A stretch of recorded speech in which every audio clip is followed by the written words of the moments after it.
দর্শক, খুবই গুরুত্বপূর্ণ একটি খবর। সেটি হচ্ছে নির্বাচন অপারেশন ডেভিল হান্ট সহ নানা বিষয়ে আলোচনা। কার সাথে আলোচনা? প্রধান উপদেষ্টার সঙ্গে যুক্তরাষ্ট্রের চার্জ দ্য অ্যাফেয়ার্সের আলোচনা। সেই আলোচনায় এসছে নির্বাচন এবং অপারেশন ডেভিল হান্ট। অনেকে বলেন যে এই নির্বাচনের অনেকগুলো বহুমাত্রিক দিক আছে। একটি হচ্ছে নির্বাচন কবে হবে সেটি তারা জানতে চান। ৩২ নম্বরের ঘটনা প্রবাহ কেন ঘটলো, কিভাবে ঘটলো, এর জবাবদিহিতা কি। তারপরে অপারেশন ডেভিল হান্ট, সেখানে মানবাধিকার লঙ্ঘনের কোনো বিষয় আছে কিনা। আরেকটি গুরুত্বপূর্ণ বিষয়, অন্তর্ভুক্তিমূলক নির্বাচনের কথা বলেছে, অর্থাৎ আওয়ামী লীগকে নিয়ে আগামী নির্বাচন অনুষ্ঠান করতে হবে। এটি হচ্ছে মার্কিন যুক্তরাষ্ট্রের বার্তা।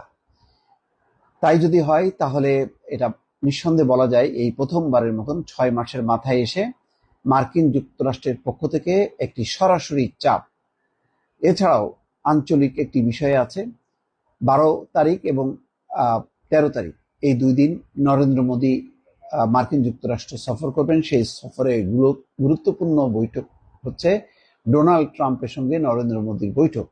সেই বৈঠকে বাংলাদেশ প্রসঙ্গ উঠবে এবং বাংলাদেশের ৫ই আগস্ট পট পরিবর্তনের পর বাংলাদেশের আইন শৃঙ্খলা পরিস্থিতি, সংখ্যালঘুদের উপর কথিত নির্যাতন, সেসব প্রসঙ্গ উঠতে পারে বলে শঙ্কা করা হচ্ছে এবং এই ব্যাপারে নরেন্দ্র মোদী ডোনাল্ড ট্রাম্পের হস্তক্ষেপ চাইবে।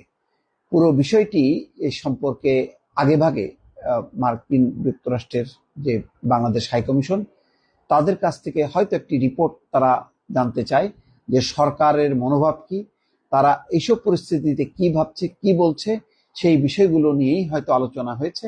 অফিসিয়ালি যে বিষয়টি এসছে তাতে সামগ্রিকভাবে সরকার কি করতে চায়, তার সংস্কার পরিস্থিতি কি, সংস্কার কার্যক্রম কি, রোহিঙ্গা সংকট, আইন শৃঙ্খলা পরিস্থিতি নিয়ে সরকারের করণীয় কি এবং সব রাজনৈতিক দল